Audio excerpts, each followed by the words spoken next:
Diary of Dark One's Son is a look into the thoughts, opinions, and experiences of a young black man who is wrestling with the tough task of trying to make something out of himself in a very racist and hateful environment. It covers in detail the thoughts of a man as he observes and eventually learns how to cope and deal with the world around him. It is a story of a man who, while beset with many obstacles, learns how to overcome them in order to accomplish his goals and aspirations. This book is not for the faint of heart, and the opinions that are shared in this book can be deemed very offensive to some readers. If you think that you will be offended by the opinions shared in this book, the answer is simple. This is not the book for you. This book is merely the opinions of one man, and it should be taken as such. However, if you really wish to gain insight into the thoughts of a young black male in today's society, then look no further. Read this book. Excerpt from the book. From the chapter, Am I Visible or What? One day when I was walking home from school, I came across this other brother who was walking my way. In his eyes, I could see the sadness, the same sadness that was in mine. I knew exactly what was going through his mind too. He was feeling like an absolute nobody. How did I know, you ask? Because I was feeling the same way at the moment right when I walked past him. Have you ever felt, if you are a black man reading this, that you were invisible to the world? Not because you want to be, but because people refuse to acknowledge your presence. Read more when you purchase this book. This book can be purchased from lulu.com.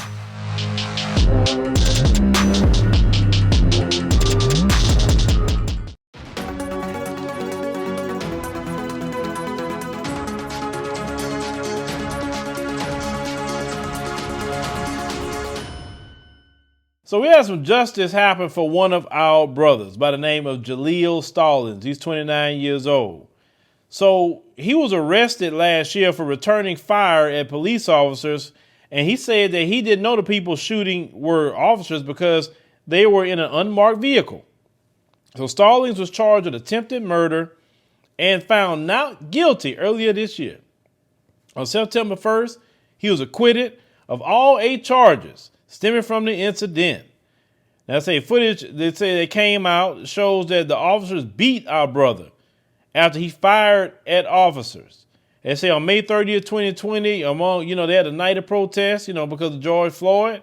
The officers in a mostly unmarked van began firing rubber bullets at a group they spotted standing in a parking lot. And they say, thinking the bullets were real, it said that when they were being fired on, the brother, he's an Army veteran, fired back 3 times with a pistol for which he had a permit. And he later said that in the back of his mind, and say he remembered Minnesota Governor Tim Walz's warning that white supremacists were in the area looking for trouble. He said, Stallings was struck several times by rounds. He thought that he was bleeding out, but no officers were injured by the gunfire. Now, our brothers testified that he realized that he'd been firing at police officers when the SWAT team jumped out of the vehicle. He said he dropped his weapon and laid on the pavement. He said during the beating that followed, Stallings' eye socket was fractured. Now, they say footage of that beating on September 1st, officers said that Stallings posed a threat, but according to the pretrial order of the district judge, they say who was not the trial judge, say Stallings did not pose a threat and was lying on the pavement motionless for 20 seconds before Officer Justin Stetson and Sergeant Andrew Bittle approached him, and Bittle gave officers orders saying, you see a group, call it out. Okay, great. F them up, gas them, F them up. That's what they said. Okay. So the brother's mugshot, shows, his face and the sustained injury because they cowards. They cowards. The man gave up. The man was down, and also let's go beat him now because he's not even trying to fight back. But when he was, firing that thing, you didn't want to, you made sure to approach him the right way. You understand what I'm saying?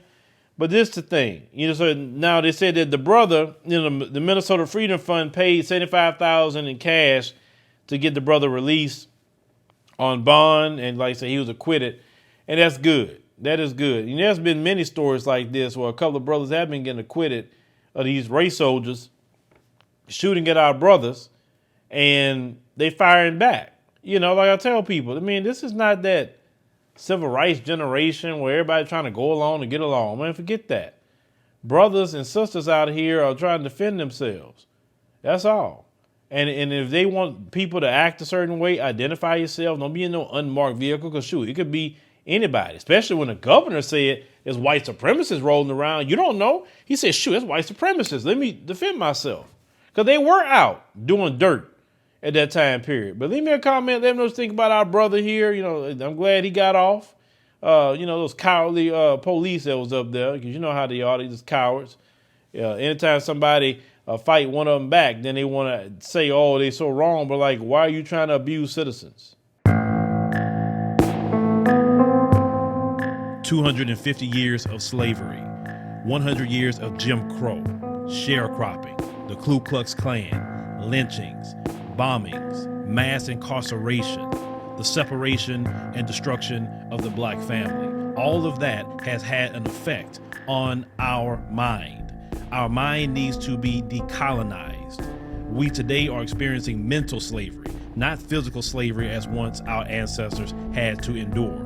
In my book, 7 Steps to Decolonize the Mind, we take you through every step to start releasing the chains that's on your mind. He or she who controls the mind control the person. It is in a vested interest of the white supremacist system to keep your mind bogged down in a mental slavery, throwing entertainment, throwing drugs, throwing alcohol, anything they can at you to keep you bogged down.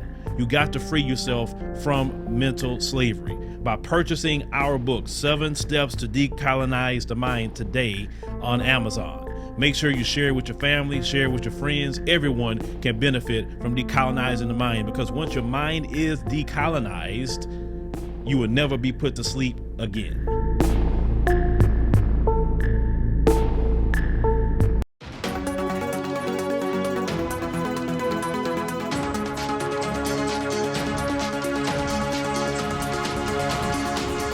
Thank you for watching, and make sure you subscribe to our YouTube channel and check out the African Diaspora News Channel app in the Google Play and Apple App Store.